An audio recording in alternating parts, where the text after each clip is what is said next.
Hello students, आज की video में हम डिस्कस करने वाले हैं एमपीएट सीयूटी 2023 का पेपर। और चलते हैं और डिस्कस करते हैं कि किस किस टाइप के क्वेश्चन हमारे एग्जाम में आए थे। तो सबसे पहले मैं आपको एक चीज़ बताना चाहूँगा कि थोड़ा सा वॉइस इशू हो रहा होगा, मीन्स मेरी आवाज़ जो है आपको क्लियर नहीं आ रही है, क्योंकि मैंने आपको बताया था मैं अभी थोड़ा बाहर हूँ और थोड़ा सा टेक्निकल इशू आ रहा है। दूसरी बात, आप सब लोग जानते हैं कि इस बार जो है आपके 75 क्वेश्चन आने वाले हैं। पहले 100 क्वेश्चन आते थे, तो 100 में से आपके 25 क्वेश्चन जो फर्स्ट पेपर के थे, कॉम्पिटिटिव एग्जाम के थे, वो उन्हें उठा दिए। तो मैं आपकी शुरुआत जो करने वाला हूँ 25 क्वेश्चन को उठा के, ये फिजिकल एजुकेशन सब्जेक्ट जिसको हम बोलते हैं डोमेन सब्जेक्ट, डोमेन सब्जेक्ट से जितने भी क्वेश्चन हैं वो सब सॉल्व करने वाला हूँ। बड़ा मजा आएगा आपको। तो चलते हैं और डिस्कस करते हैं। और सबसे पहले मैं एक चीज़ बताना चाहूँगा, मैंने टेस्ट सीरीज लॉन्च कर दी है। BPEd, MPEd, CUET, UG and PG जितने भी हमारे एग्जाम हैं उसमें आपको लगभग 20 सेट मिलेंगे और 20 सेट आपको डीप सॉल्यूशन के साथ मिलने वाले हैं। आपको अब कुछ नया पढ़ने की ज़रूरत नहीं है। आप ज़्यादा से ज़्यादा प्रैक्टिस करें ऑनलाइन मोड में, ऑफलाइन मोड में, तभी आपका परफेक्शन आ पाएगा, अदरवाइज इम्पॉसिबल। तो चलते हैं और डिस्कस करते हैं। तो सबसे पहला क्वेश्चन है 26, विच of the following is not a part of axial. तो एक्सियल का निम्नलिखित में से पार्ट नहीं है, हिस्सा नहीं है, ये क्वेश्चन बनता है। Answer is B, pelvic girdle. तो पेल्विक ग्रिडल की मैं बात करूं तो ये आपके पेल्विक में होता है, जिसको हम कूला बोलते हैं। हमारी बॉडी की हम बात करें तो 2 टाइप्स के ग्रिडल होते हैं। कितने टाइप्स के ग्रिडल होते हैं? 2 टाइप्स के होते हैं। एक को हम बोलते हैं शोल्डर ग्रिडल और एक को हम बोलते हैं पेल्विक ग्रिडल। छोड़ना नहीं भाई एक भी क्वेश्चन। तो ये दोनों जो है एक्सियल का हिस्सा नहीं है, याद रखना। अब थोड़ा सा इसके बारे में भी डिस्कस कर लेता हूँ। वर्टेब्रा कॉलम की हम बात करते हैं। वर्टेब्रा कॉलम ये आप जानते हैं, इसमें लगभग आपकी 33 बोन्स देखने को मिलती है वर्टेब्रा कॉलम में। बट आपको 33 नहीं मिलेंगी तो 26 मिलेंगी। बोलेंगे सर ऐसा क्यों? क्योंकि जब बच्चा पैदा होता है तो उसकी वर्टेब्रा कॉलम जो है वो 33 बोन के साथ में कनेक्टिविटी रहती है। जब वो बड़ा होता चला जाता है तो कुछ बोन फ्यूज हो जाती है, डिफी हो जाती है, मिक्स हो जाती है, मिल जाती है, तो वो 26 रह जाती है। ये क्वेश्चन बनता है आपका, याद रखना, छोड़ना नहीं एक भी क्वेश्चन। अब बात करते हैं स्कल की। स्कल जो है आप जानते हैं खोपड़ी को बोलते हैं। तो खोपड़ी स्कल जब बनती है तो स्कल में देखो एक क्वेश्चन मिलेगा आपको डाउट करने वाला, मैं सारे डाउट क्लियर कर देता हूँ। स्कल में आपको 28 बोन भी मिलेंगी, स्कल में आपको 29 भी मिलेंगी, स्कल में आपको 22 भी मिलेंगी। अब आप बोलेंगे सर कौन सा लगाएं, ये किसके रेफरेंस पे दे रखा है? ये मैं आपका डाउट क्लियर कर रहा हूँ। आपको पता है कि क्रेनियम बोन की हम बात करते हैं, क्रेनियम बोन तो आपको पता है 8 होती है, और फेशियल की हम बात करते हैं, फेशियल की 14 होती है। अगर मैं इन दोनों को जोड़ दूं तो आप जानते हैं कि 22 बोन होगी। तो पहला ऑप्शन तो हमारा क्या होगा? अगर 22 है स्कल में तो आप लगा देंगे, बट आपको 28 29 कोई ऑप्शन नहीं मिलेगा। अगर 22 है और 29 है तो हाईएस्ट वाला लगाते हैं। अब इसी में हम ईयर वाली जोड़ देते हैं। ईयर वाली तो एक कान में 3 होती है, एक कान में 3 होती है, तो 22 में आप 6 और जोड़ दोगे तो 28 हो गया। तो आपको 28 ऑप्शन इसकी रेफरेंस में दे रखा है। ईयर ऑसिकल को कहीं कहीं बुकों में ऐड किया जाता है और जो नॉर्मल बुक है उसमें नहीं ऐड करके दिखाया जाता है। अब उसके बाद फिर 29 कैसे होंगी? तो एक गले में एक हायोइड बोन होती है, ये भी स्कल का पार्ट माना जाता है, तो इसको कहीं कहीं अलग दिखा दिया जाता है, कहीं कहीं ऐड करके दिखा दिया जाता है। तो 28 में एक और मैं जोड़ दूंगा 1 तो 29 हो गई। तो ये क्वेश्चन इस तरीके से पूछा जाता है, छोड़ना नहीं है एक भी क्वेश्चन, एक भी क्वेश्चन। मैं हर क्वेश्चन को टच करूंगा और समझाऊंगा। नेक्स्ट में बात करूं, क्वेश्चन नंबर है आपका 27, with special reference to the venue of Olympic games arrange the following cities chronological order में। इसको हमें क्या करना है? एक सीरीज में लगाना है, एक सीरीज में लगाना है। Very very important question. तो सबसे पहले हुए थे Saint Louis, very important. Saint Louis पकड़ लो तो आपका ऑप्शन हमारा बी में मिल रहा है। अब देखो सेंट लुइस के बाद हमारा है बी, एम्स्टर्डम। फिर उसके बाद एम्स्टर्डम के बाद है हमारा डी, रोम। उसके बाद है हमारा ए सियोल ओलंपिक, उसके बाद है हमारा बीजिंग ओलंपिक। अब इन क्वेश्चन को आप समझ लेना, वेरी वेरी इंपॉर्टेंट क्वेश्चन, एक क्रोनोलॉजिकल ऑर्डर में, एक भी क्वेश्चन नहीं छोड़ना है। एक सीरीज में पूछा है उन्होंने, ओलंपिक से, एंशिएंट ओलंपिक से और मॉडर्न ओलंपिक से आपको क्वेश्चन देखने को मिलेंगे। Next, which of the following is not the objective of extra moral competition. तो निम्नलिखित में से एक्स्ट्रा मोरल कॉम्पिटिशन का हम बोल सकते हैं उद्देश्य नहीं है। Answer is C, to focus on fitness and wellness of children. इसका कोई ऐसा उद्देश्य नहीं होता है, याद रखना इस बात को, क्योंकि to achieve high performance of highest level of tournament, extra morale का पर्पज तो है अपने अचीवमेंट को हाईएस्ट की लेकर जाना, उसमें इम्प्रूव करना, provide opportunity for choosing a career in sports. ये बात आप जानते हैं, जब एक्स्ट्रा मोरल जब कंपटीशन होता है, जब बार बार से टीम आती है तो कुछ ना कुछ अचीवमेंट की बात की जाती है। To promote social culture, economic development, ये भी है। तो ऑप्शन हमारा क्या हो जाएगा इसमें, सी हो जाएगा। नेक्स्ट हम बात करते हैं, क्वेश्चन नंबर है हमारा 29। 29 क्वेश्चन है, ethics and aesthetics is examined under which branch of philosophy. जब हम फिलोसफी की बात करते हैं तो फिलोसफी के अंदर ये जब एथिक्स की बात कर रहा है, एस्थेटिक्स की बात कर रहा है, तो ये किसका पार्ट है? Option D, axiology. Very very important question. अब मैं एक चीज बताना चाहूंगा, जो मेटाफिजिक्स है, मेटाफिजिक्स और एपिस्टोमोलॉजी, ये दो क्वेश्चन मैं आपके लिए दे रहा हूं, वेरी वेरी इंपॉर्टेंट क्वेश्चन। इन दोनों का अर्थ बताएंगे, क्योंकि ये दोनों क्वेश्चन आपके एग्जाम में आए हुए हैं, तो प्लीज कमेंट करेंगे, और नेट के एग्जाम में बहुत बार पूछेंगे ये दोनों क्वेश्चन, इसलिए मैं आपको बता रहा कि आपको याद है कि नहीं, तो प्लीज मुझे कमेंट करके बताएंगे। अगर नहीं पता है तो कल के लेक्चर में दोबारा से जो है पेपर में मिलेंगे, फिर वहां पर हम डिस्कस करेंगे, तो प्लीज कमेंट करेंगे। नेक्स्ट में बात करता हूं 30 क्वेश्चन पर। 30 क्वेश्चन है आपका, इसमें क्या करना है, मैच करना है। तो ऐसे क्वेश्चन आपको मिलेंगे, बहुत ही इजी होते हैं, बस एक मिल जाए फिर तो सही हो जाता है। तो देखो, आयरन आप जानते हैं, आयरन को हम बोलते हैं लोहा। तो जब आयरन किस में हेल्प करता है, आयरन करता है blood clotting and nerve transmission में, बिल्कुल नहीं, चलो भाई छोड़ दो। आयरन करता है कंस्टिट्यूएंट ऑफ हीमोग्लोबिन, बिल्कुल राइट, बिल्कुल सही है। तो कहने का मतलब है जहां हीमोग्लोबिन की बात की जाती है वहां आयरन, हीमो मतलब होता है, याद रखना, अगर मैं इन दोनों को अलग करूं, ध्यान सुनेंगे सारे लोग, हीमो प्लस मैं इसको अलग कर देता हूं, आपका कंसेप्ट क्लियर हो जाएगा। अगर मैं बात करूं हीमो प्लस ग्लोबिन, तो हीमो का मतलब होता है, एफ ई से डिनोट करते हैं, एफ ई का मतलब होता है आयरन, आयरन को हम बोलते हैं लोहा, और ग्लोबिन क्या है, प्रोटीन है जो कि रक्त में पाई जाती है, किस में पाई जाती है, ब्लड में पाई जाती है, और ये मदद करता है आयरन, याद रखना। तो हमारा ए का तीसरा हो गया, तो पहले ए का सब में देखो, इसमें भी, इसमें भी, इसमें भी, इसमें भी है, बट एक और ढूंढते हैं।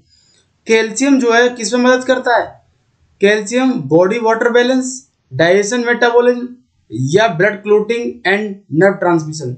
ऑप्शन हो जाएगा हमारा 4।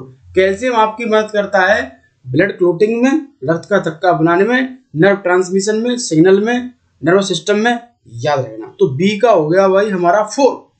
तो देखो बी का 4 किस में, बी का 4 है हमारा इसमें, ध्यान सुनना सारे लोग, बी का 4 हमारा इसमें है। चलो भाई बी का 4 हमने कर दिया, उसके बाद अभी यहाँ पे कोई ऑप्शन नहीं मिला, चलो ये मिल गया हमारा, बी का 4 हो गया, ठीक, बिल्कुल राइट। अभी हम इसको पूरा करने के बाद ही सेट करेंगे। सोडियम किसको डिनोट करता है, तो सोडियम जो है वाटर बैलेंस में हेल्प करता है, सोडियम, पोटेशियम, मैग्नीशियम की हम बात करते हैं, जो इलेक्ट्रोलाइट्स लाते हैं ORS, तो ये हो गया आपका ये वाटर बैलेंस। तो सोडियम आपका water balance and nerve function में काम करता है। वाटर बैलेंस में आपको सोडियम, पोटेशियम की जरूरत पड़ती है, जो इलेक्ट्रोलाइट लाते हैं आप ORS, ये इन एलिमेंट से तैयार किया जाता है। चलो भाई ये हो गया हमारा, और सी का हो गया हमारा फर्स्ट, तो सी का हमारा फर्स्ट हो गया।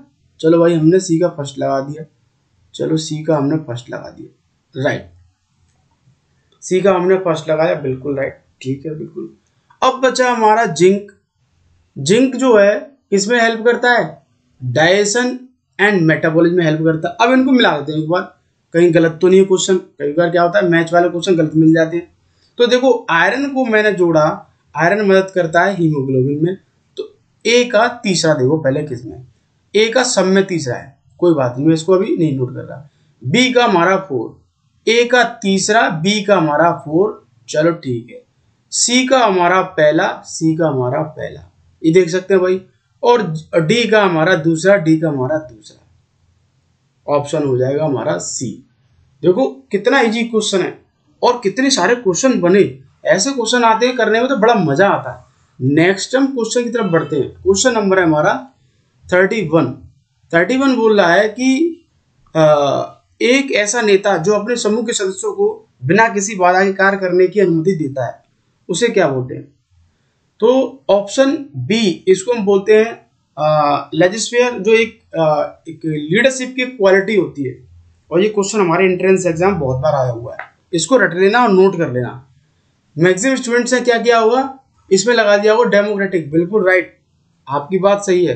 बट इसको एक बार पढ़ेंगे टाइप्स ऑफ लीडरशिप तो आपको समझ में आ जाएगा, ऑटोक्रेट क्या होता है, मोनार्की सिस्टम क्या होता है, डेमोक्रेटिक क्या होता है, लेजिस्लेचर क्या होता है, एक बार पढ़ना क्लियर हो जाएगा। अगर कोई डाउट रहता है तो प्लीज कमेंट करना। नेक्स्ट है 32 question. Which Greek physician was the first study therapeutic gymnastics. भाई जिम्नास्टिक गेम्स की बात आती है तो याद रखना, जब थेरेपेटिक्स की बात करें, मेडिकल की बात करें, चिकित्सा की बात करें, तो आंख बंद करना और हिप्पोक्रेट्स लगा देना, आप याद रखना। इन्होंने शुरुआत करी थी। तो 2-3 क्वेश्चन जिम्नास्टिक से रिलेटेड मैं बताऊंगा आपको। जिम्नास्टिक जो गेम है इसको मदर ऑफ स्पोर्ट्स बोलते हैं। क्या बोलते हैं, पहला क्वेश्चन मदर ऑफ स्पोर्ट्स, सब लोगों को पता होगा, बच्चा बच्चा भी जानता है। जिम्नास्टिक गेम की हम बात करें, जिम्नास्टिक गेम में जो है 2 कैटेगरियां हम बात कर रहे हैं मेंस की, जो कि आपको क्वेश्चन बनता है इवेंट्स को लेकर, अपरेटस को लेकर, किसको लेकर, अपरेटस को लेकर। तो हम बात कर रहे हैं यहाँ पर मेंस की और यहाँ पे हम बात कर रहे हैं गर्ल्स की। तो मेंस में 6 अपरेटस होते हैं और वीमेंस की हम गर्ल्स की बात करें तो 4 अपरेटस होते हैं। रट लेना भाई, रट लेना, वेरी वेरी इंपॉर्टेंट क्वेश्चन, ये बहुत बार क्वेश्चन पूछा गया है। एक क्वेश्चन बनता है आपके एंट्रेंस एग्जाम में कि father of German gymnastic, father of German gymnastic, एक भी क्वेश्चन नहीं छोड़ना भाई, एक भी question. Father of German gymnastic के, जो जर्मन जिम्नास्टिक के जो पिता बोले जाते हैं वो है गट्समट्स। गट्समट्स रट लो भाई, सारे लोग नोट कर लो, आया हुआ है 1000 बार क्वेश्चन। नेक्स्ट में बात करता हूँ, क्वेश्चन नंबर है हमारा, थोड़ा सा वॉइस का इशू हो रहा होगा, मैंने आपको पहले बता रखा है तो परेशान नहीं होना, समझना है। नेक्स्ट क्वेश्चन है 33। Which of the following approach will help in developing unique strategy to motivate athlete. कि अपने खिलाड़ी को मोटिवेट करने के लिए, इनमें से विकसित करने के लिए, इसमें से कौन सी वो टेक्निक है एक जो खिलाड़ी को मदद करती है। तो सबसे पहला ऑप्शन है कॉग्निटिव एंड पेडागोजिकल प्रोसेस। तो कॉग्निटिव की हम बात करते हैं तो मेंटल आईक्यू लेवल से इसको हम जोड़ते हैं, नॉलेज से, ज्ञान से। आपके पास सारी चीज़ें अच्छी होंगी, नॉलेज अच्छा होगा, आईक्यू लेवल अच्छा होगा, नॉलेज स्प्रेड करने का तरीका अच्छा होगा, मेथड होगा, तो ये तो रहेगा, ऑप्शन ए रहेगा। उसके बाद है हमारा सोशल सपोर्ट होना बहुत ज़रूरी है। ये दोनों ऑप्शन हो जाएंगे हमारे ए और सी, ऑप्शन हो गया हमारा सी। नेक्स्ट हम बात करते हैं लोड एंड रिकवरी से, इसका कोई लेना देना नहीं है क्योंकि ये स्पोर्ट ट्रेनिंग का पार्ट है। विगरस एंड कंटिन्यूस एक्सरसाइज से भी कोई लेना देना नहीं है। आ जाओ आगे बढ़ते हैं 34 क्वेश्चन की तरफ। 34 क्वेश्चन बोल रहा है the process of evaluation applied to measure the process of training each day at each week at each stage training throughout the training course is. जैसे कि आपने देखा होगा, जब हम खिलाड़ी को ट्रेनिंग देते हैं तो उनका इवेल्यूशन भी करते हैं, फीडबैक भी लेते हैं कि भाई हमारा खिलाड़ी सही कर रहा है नहीं कर रहा है। तो ये इस क्वेश्चन पर लिख लो आप, इम्पोर्टेंट, ये आपको हर जगह मिलेगा, थोड़ा ट्विस्ट कर करके मिलेगा, घुमा घुमा के मिलेगा, याद रखना, वेरी वेरी इंपॉर्टेंट क्वेश्चन। जब हम ईच डे आ जाए, सुनना सारे लोग, ईच डे आ जाए तो समझना फॉर्मेटिव इवैल्यूएशन की बात कर रहा है, ऑप्शन लगा दो बी। नेक्स्ट हम बात करेंगे, आपके लिए क्वेश्चन है समेटिव इवैल्यूएशन जो होता है वो कब किया जाता है अपने खिलाड़ी का। आगे बढ़ते हैं, क्वेश्चन नंबर है हमारा 35। क्वेश्चन बोल रहा है कि arrange the hierarchy of needs given by Maslow. Maslow ने एक हायरार्की दी थी 1954 में। ये बहुत ही बार क्वेश्चन पूछा गया है एग्जाम में, नेट में भी ये क्वेश्चन पूछा गया। मैस्लो ने हायरार्की दी थी, इस तरीके का एक पिरामिड दिया था, पढ़ना ध्यान से। इस तरीके का एक पिरामिड दिया था, उस पिरामिड में इन्होंने सबसे पहले क्या बात रखी, टॉप पर और बॉटम पे क्या रखा था। सारे खिलाड़ी ध्यान सुनना, वेरी वेरी इंपॉर्टेंट क्वेश्चन, बहुत बार क्वेश्चन पूछा गया है। तो सबसे पहले थी फिजियोलॉजिकल नीड, पकड़ लो। सबसे पहले क्या थी, फिजियोलॉजिकल नीड, तो मैंने इसको बॉटम में कर दिया फिजियोलॉजिकल नीड, यस। उसके बाद हमरा डी इसमें, तो इन दोनों ऑप्शन को पहले काट दो। अब लड़ाई जो है तुम्हारी इस तरीके से हम सॉल्व करते हैं, तो लड़ाई है हमारी ए और बी में, मतलब मैं 1 को ए मान लेता हूँ और 2 को बी मान लेता हूँ। ये वैसा ही पेपर है जैसा आपके एग्जाम में आया हुआ था। तो आपको पता है एनटीए इस तरीके की जो है पेपर जो देता है, आंसर की वगैरह जो भी है। अब उसके बाद हमने जो है डी ले लिया, इसमें भी डी है, इसमें भी डी है। अब उसके बाद हमें क्या करना है, इसके फिजियोलॉजिकल के बाद क्या था, इसके बाद था सेफ्टी एंड नीड्स, तो डी के बाद ए इसमें भी है, इसमें भी है, इसमें भी है। चलो भाई और हम पढ़ते हैं, सारे लोग नोट कर रहे हैं इस क्वेश्चन को, इसमें से ही क्वेश्चन मिल जाएगा। उसके बाद सोशल नीड थी, चलो सोशल नीड ले ली मैंने, डी ए सी, तो इसका मतलब इसमें मिल रहा है, इसमें नहीं है, तो ऑप्शन हमारा क्या हो जाएगा, बी हो जाएगा। अब सीक्वेंस में लगा के और इस हायरार्की में पिरामिड में बना के लिख देना और नोट कर लेना। ये मैस्लो ने दी थी, वेरी वेरी इंपॉर्टेंट, एक बार नहीं बहुत बार आया वो क्वेश्चन, ये तगड़ा क्वेश्चन है, अच्छों को नहीं पता वो याद रखना। 36 की बात करता हूँ, विच of the following countries participate in the first Asian games. जो पहले एशियन गेम्स हुए थे भारत के अंदर, तो कौन कौन से देशों ने पार्टिसिपेट किया था, ये क्वेश्चन आपके एग्जाम में बना हुआ है। इससे रिलेटेड जो भी क्वेश्चन आए हुए हैं वो भी मैं आपको बताऊंगा। तो सबसे पहले हमारा जो पार्टिसिपेट किया था अफगानिस्तान, चलो ठीक है, राइट। बर्मा, श्रीलंका, बिल्कुल, चलो ठीक है, बहुत बढ़िया, तो ये भी थे। उसके बाद मैं बात करूं इंडिया, इंडोनेशिया, ईरान, एक सीरीज में लगाना है, एक सीरीज में, तो ए तो हमारा मिल गया, ए इसमें, ए इसमें, तो पहले तो इन दोनों को डिलीट कर दो। इस अब तीनों में हम बात करेंगे, तीनों में बात करेंगे, ए मिल गया, बी इंडिया और इंडोनेशिया, ईरान, ए बी किसमें, ए बी इसमें, ए बी इसमें, तो इसको डिलीट कर दो। अब उसके बाद चलो ठीक है, उसके बाद चाइना था, पाकिस्तान था, बर्मा था, बिल्कुल ठीक है, बिल्कुल नहीं, क्योंकि वहां पर जो है चाइना पाकिस्तान को हमने ऐड नहीं किया था, याद रखना वेरी, क्योंकि 1951 में, याद रखना ऐसे क्वेश्चन पकड़ा जाता है। 1951 में हमारे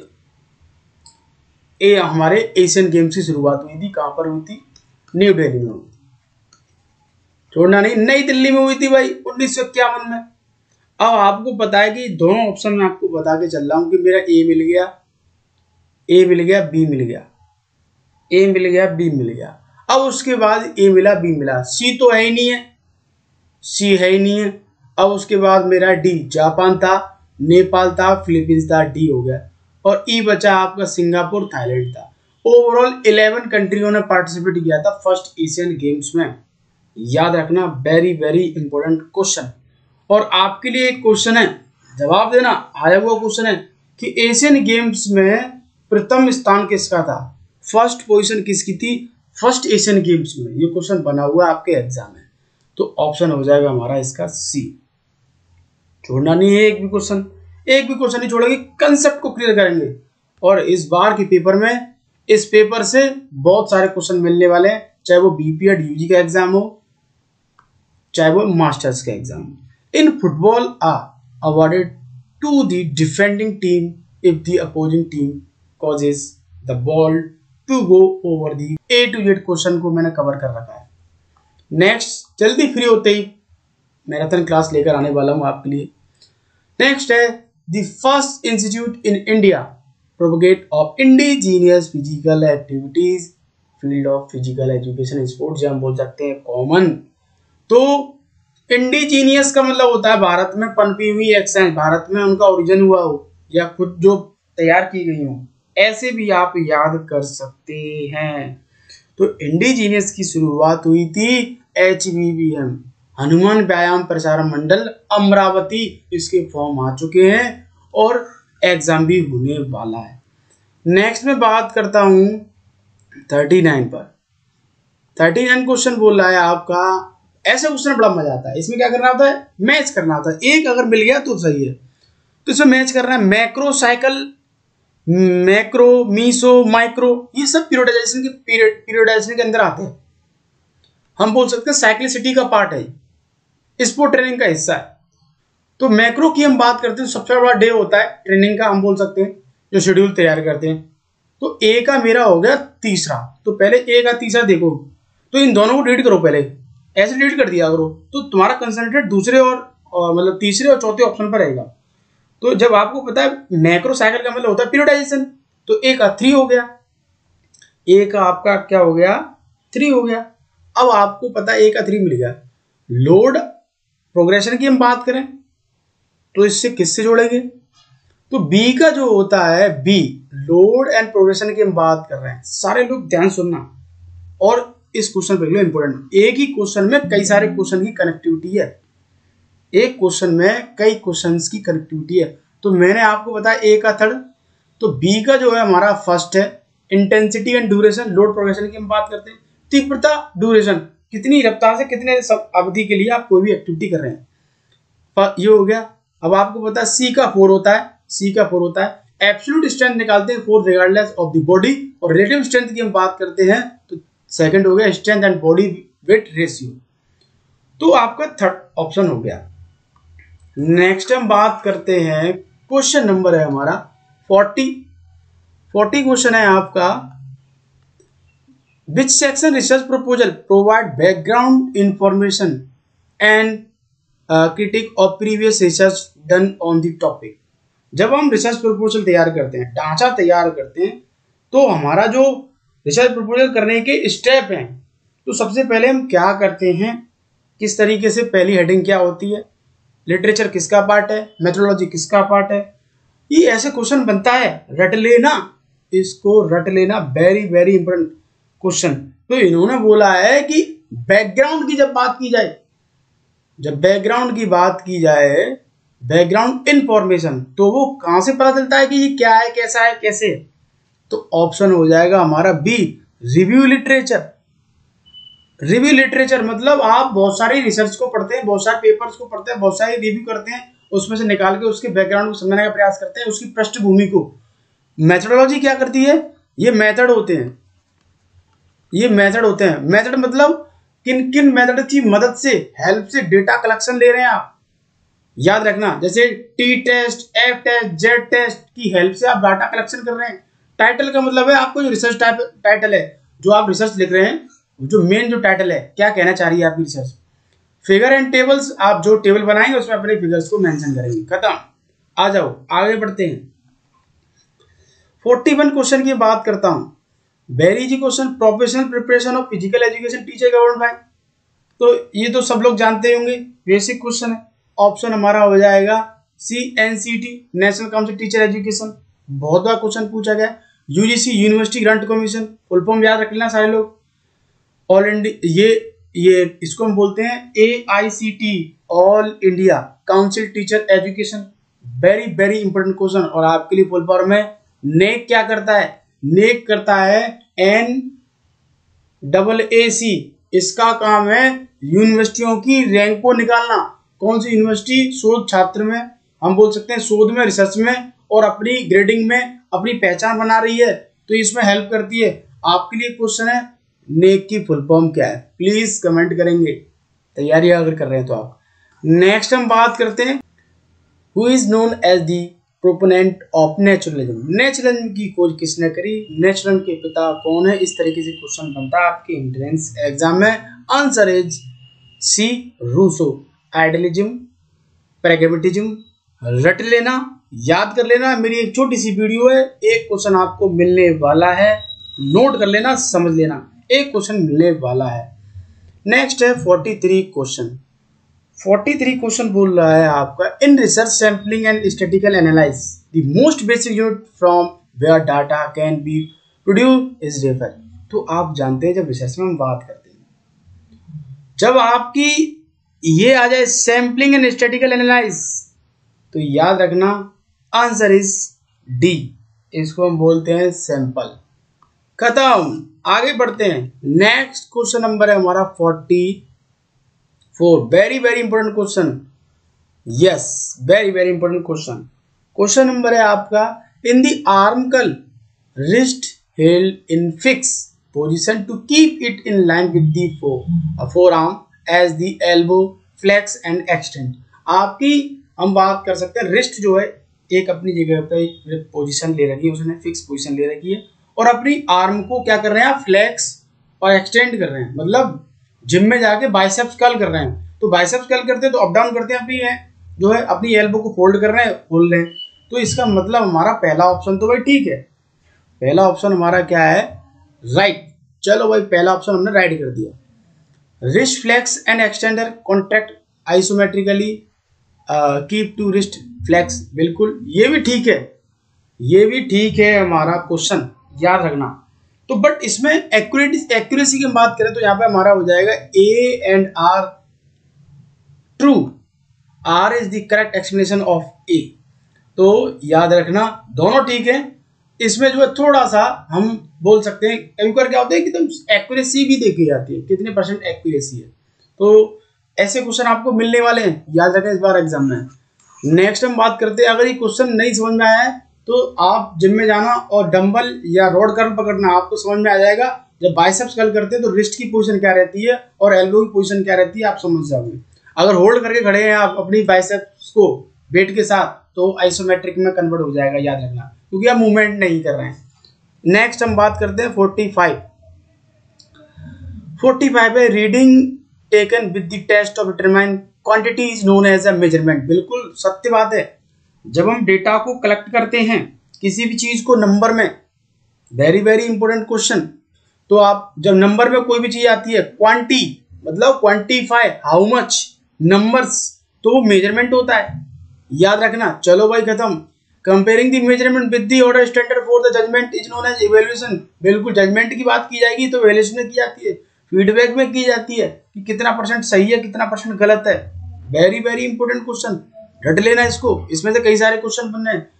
तो आपका जो मेजरमेंट जो होता है वो नंबर्स पे डिपेंड करता है, क्वांटिटेटिव की बात करता है, हाउ मच की बात करता है, याद रखना। ऑप्शन क्या हो जाएगा हमारा, ए हो जाएगा। चलो भाई नेक्स्ट हम बात करते हैं, क्वेश्चन नंबर हमारा 46 question. What should be number and duration round for women in international boxing championship. Option A 3 round होते हैं, 3 मिनट ड्यूरेशन होता है, खत्म, वेरी इजी क्वेश्चन। अब मेंस का याद कर लेना आप, मेंस का आने वाला है, छोड़ना नहीं एक भी क्वेश्चन। आ जाओ, क्वेश्चन नंबर है हमारा 47 क्वेश्चन है, arrange the following step sequential order constructing a good physical fitness test. जब हम ये यहाँ पर जो है अलग अलग जगह पर अलग अलग तरीके से मान लिया जाता है, इस क्वेश्चन को आपको ढूंढने के लिए बहुत मेहनत करनी पड़ेगी, याद रखना इस बात को। 2 जोन बटे हुए हैं हमारे इस एग्जाम को। दिल्ली में क्या मानता है, जॉब की हम बात करते हैं, यूपी में क्या मानता है, बनारस हिंदू यूनिवर्सिटी के एग्जाम में क्या मानता है, और अदर यूनिवर्सिटी के एग्जाम में क्या मानता है। ये ऐसा क्वेश्चन बनता है, आप सर्च कर लेना, आंसर की चेक कर लेना, आपको आइडिया लग जाएगा कि हाँ सर ने क्या चीज बताई है। तो इसका ऑप्शन है हमारा डी। कैसे, सबसे पहले आती है आपकी सिलेक्शन ऑफ आइटम, सिलेक्शन आप आइटम करेंगे आप पहले, बिल्कुल राइट, बिल्कुल। उसके बाद आएगी वैलिडिटी, बिल्कुल। उसके बाद आएगी रिलायबिलिटी, कितनी रिलायबल है। उसके बाद आएगी ऑब्जेक्टिविटी, बिल्कुल। उसके बाद आपका तैयार होगा नॉर्म्स। तो ऑप्शन हमारा हो जाएगा डी। नेक्स्ट हम बात करते हैं, क्योंकि आप जानते हैं नॉर्म्स लास्ट में मिलने वाला है, नॉर्म्स। नेक्स्ट हम बात करेंगे, क्वेश्चन नंबर है हमारा 48। नीचे दिए कथन को हमें सही करना है। क्वेश्चन है, एक मत होना एक दर्शन शास्त्र होने के समान है। फिलोसफिकल रिसर्च में मान्यताओं को मौलिक मान्यताओं के आलोक में कठोर आलोचना अधीन होना चाहिए। देखो एक बात बताना चाहूंगा, ये क्वेश्चन हिंदी में हमारे सामने थोड़ी सी आपको प्रॉब्लम हो रही होगी, ये दर्शन शास्त्र क्या होता है। फिलोसफी की जब हम बात करते हैं तो हम दर्शन शास्त्र की तरफ पहुंच जाते हैं, याद रखना, ऐसा समझ लिया करो। तो इसका जो आंसर है वो पहला वाला गलत है, एक मत होना एक दर्शन शास्त्र होने के समान है। तो हमारा पहला गलत हो जाएगा भाई, पहला गलत हो जाएगा। फिलोसफिकल रिसर्च में मान्यताओं को मौलिक मान्यताओं के आलोक में कठोर आलोचना अधीन होना, बिल्कुल ऑप्शन हमारा आर सही हो जाएगा। तो ऑप्शन डी हो गया। फिलोसफी क्या करती है, तथ्यों पे बात करती है, सत्य पे बात करती है, लॉजिकल बात करती है, एविडेंस पे बात करती है। फिलोसफी की जब हम बात करते हैं, फिलोसफर थोड़े बोल सकते हैं हम टेढ़े होते हैं, जो फिलोसफी कर रहा होगा वो टेढ़ा होगा, वो आपको झुका सकता है, खींच सकता है आपकी। नेक्स्ट क्वेश्चन है 49। Heart rate elevation of during exercise primarily controlled by sympathetic stimulation from the higher somatomotor center of brain। जब हार्ट की गतिविधियां होती हैं तो एक्सरसाइज के दौरान, तो आप जो है किस पर जो है निर्भर रहते हैं, कौन इसको चीज़ों को मेंटेन करता है, केंद्रित करता है। तो sympathetic stimulation of higher somatomotor centre of brain, बिल्कुल सही है, ऑप्शन हमारा ए हो जाएगा। इसमें वेगस नर्व का भी रोल रहता है। चलो ठीक है। Heart rate response is directly proportional and linear to the intensity of exercise, बिल्कुल हार्ट रेट बिल्कुल प्रोपोर्शनल होती है, उसके समानुपात होती है, बिल्कुल। वेरी वेरी इंपॉर्टेंट क्वेश्चन भाई, रट लो भाई, ऑप्शन ये भी सही है। तो ऑप्शन हमारा हो जाएगा ए एंड बी, मतलब बोथ स्टेटमेंट राइट। नेक्स्ट में क्वेश्चन की तरफ बढ़ता हूं। क्वेश्चन नंबर है हमारा 50। क्वेश्चन नंबर 50 बोल रहा है, व्यवहारिकता के अनुसार वास्तविकता व्यक्ति के जीवन के अनुभवों को निर्धारित होती है निर्धारित अनुभवों के माध्यम से सत्य को सीखते हैं, बिल्कुल सत्य की पहचान करते हैं, ये भी ठीक है। व्यवहारिक अनुकरण वाले सच्चर संतान वाल केंद्र दृष्टिकोण के साथ सीखने के दृष्टिकोण का पालन करते हैं, ये भी ठीक है। तो देखो एक बात याद रखना, ये फिलॉसफी का क्वेश्चन है। व्यवहार की हम बात करते हैं, व्यवहार से सत्य को जीता जा सकता है, सत्य की खोज की जा सकती है, करुणा की खोज की जा सकती है। अनुभवों जो होते हैं हमारे व्यवहार से, हम जो चीजों को सीख रहे हैं, तो वो एक अपने आप में हम बोल सकते हैं अनुभव से निर्धारित होती है। तो दोनों हमारे स्टेटमेंट क्या हो जाएंगे, दोनों हो जाएंगे हमारे राइट। ये सारे क्वेश्चन आप रट लेना, समझ लेना, और नेक्स्ट वीडियो में जल्दी मैं मिलने वाला हूं। थैंक यू, जय हिंद।